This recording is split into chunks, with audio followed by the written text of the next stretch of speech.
प्यारे छात्रों, मैं प्रदीप सर बायोलॉजी गीतमाला में आपको ये गाना सुनाने जा रहा हूँ। इस गाने को ध्यान से सुनिए और बायोलॉजी के नेक्स्ट टॉपिक के एक्सप्लेनेशन के बारे में बढ़िया से समझिए। ओ दर्जी सीधे रे चोलिया हमार नजरिया बंद करके। प्रिय छात्रों, मैं प्रदीप सर आज आपको लार्ज इंटेस्टाइन और स्मॉल इंटेस्टाइन का ऑर्डर के बारे में समझा रहे हैं। ध्यानपूर्वक आप देखिए, यहाँ लिखा हुआ है small intestine and large intestine. तो मेडिकल में आपका क्वेश्चन आता है, इससे जो पार्ट जुड़े हुए हैं, स्मॉल इंटेस्टाइन में कितने पार्ट होते हैं, लार्ज इंटेस्टाइन में कितने पार्ट होते हैं, तो ये एक सब ऑर्डर में होते हैं। क्वेश्चन आपका आता है, ये ऑर्डर का ही कमाल इसमें है, इसी में आगे पीछे करके क्वेश्चन इसमें देता है। बहुत दिन पहले मार्केट में गीत आई थी, गीत का बोल थोड़ा बढ़िया नहीं है, फिर भी आपका कन्फ्यूजन दूर करने के लिए इस गाने को हम यूज़ किए हुए हैं। तो सभी छात्रों, सभी अभिभावक छात्राओं से नम्र निवेदन है कि इसको कृपया किसी गलत सेंस में न लीजिए। गाने का बोल है, दर्जी सीधे रे चोलिया हमार नजरिया बंद करके। अब देखिए कैसे इसमें ये है, यहाँ लिखा हुआ है दर्जी। दर्जी से ये स्मॉल इंटेस्टाइन को ये रिप्रेजेंट कर रहा है। डी से क्या है, डिओडिनम, यानी स्मॉल इंटेस्टाइन का अगर शुरू से चलते हैं तो पहला पार्ट आएगा डिओडिनम, फर्स्ट पार्ट, उसके बाद आएगा jejunum, second part, ileum, third part. Duodenum जो होता है ये सी शेप्ड होता है, जीजनम जो होता है ये शार्प बेंडिंग इसमें होता है ये, और इलियम जो होता है क्वाइल होता है। पुनः इसको रिपीट करते हैं। ये स्मॉल इंटेस्टाइन और लार्ज इंटेस्टाइन को ये गाना दर्जी सीधे रे चोलिया हमार नजरिया बंद करके की सहायता से आपको ये बताया जा रहा है। दर्जी जो है ये स्मॉल इंटेस्टाइन के ऑर्डर को बता रहा है। इसमें डी से डिओडिनम है, फर्स्ट पार्ट है जो सी शेप्ड होता है।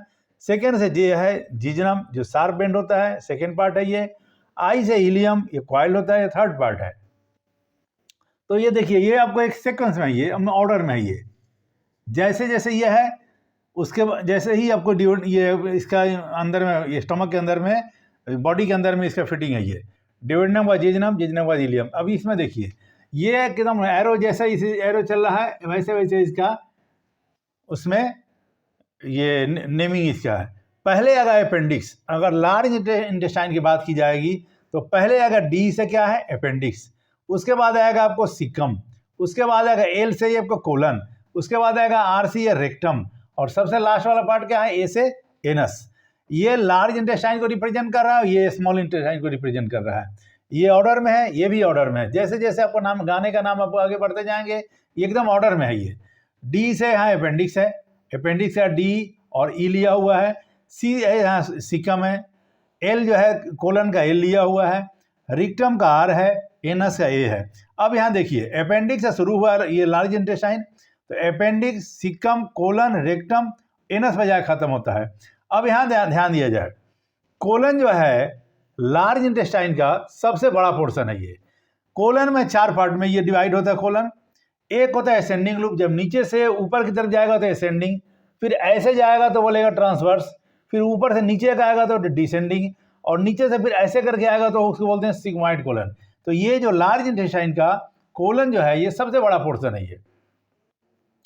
तो इस वीडियो में आपको स्मॉल इंटेस्टाइन, लार्ज इंटेस्टाइन कितने पार्ट में डिवाइड रहता है, सीरियली इनका क्या नेमिंग है, इसी को बताया गया है। एग्जाम में आपको ये सीरियली का ही कमाल रहता है। तो ये सीरियली क्या है, डिओडिनम, जीजनम, इलियम। ये सीरियली क्या है, अपेंडिक्स, कोलन, ये अपेंडिक्स, सिकम, कोलन, रिक्टम और एनस। ऐसे ही आपको क्वेश्चन इसमें तैयार होता है। अब इसमें कोलन का सीक्वेंस यहाँ है, ascending colon, transverse colon, descending colon और सिग्मॉइड कोलन। ठीक है, तो ये आपको यहाँ लिखा हुआ है, no book, no notes, no confusion, only code. यानी अगर ये कोड आपको याद है तो ये स्मॉल इंटेस्टाइन, लार्ज इंटेस्टाइन के जो ऑर्डर है उसमें इतना ही बात है, इसके अलावा कुछ नहीं है। तो अगर आपको कोड याद है तो कन्फ्यूजन आपको हो नहीं सकता है। इसके लिए किसी बुक की ज़रूरत नहीं, किसी नोट्स की ज़रूरत नहीं। 11-12 मिलाकर 1000 कोड है। एक कोड के लिए सिर्फ एक ही गाना बजेगा। ऐसा नहीं हो सकता है कि ये गाना पुनः किसी दूसरे कोड के लिए रिपीट हो, क्योंकि मेरा उद्देश्य आपका जो एग्जाम पीरियड में कन्फ्यूजन होता है उस कन्फ्यूजन को दूर करना। आप ऐसे कह सकते हो कि ये जो कोड है ये कन्फ्यूजन किलर है। तो अगर ये कोड आपको याद है तो एग्ज़ाम पीरियड में कन्फ्यूजन आपको नहीं होगी, इस बात की 100% गारंटी है। तो आज का क्लास यहीं स्टॉप करते हैं।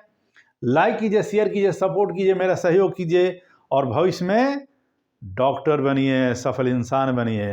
नमस्कार।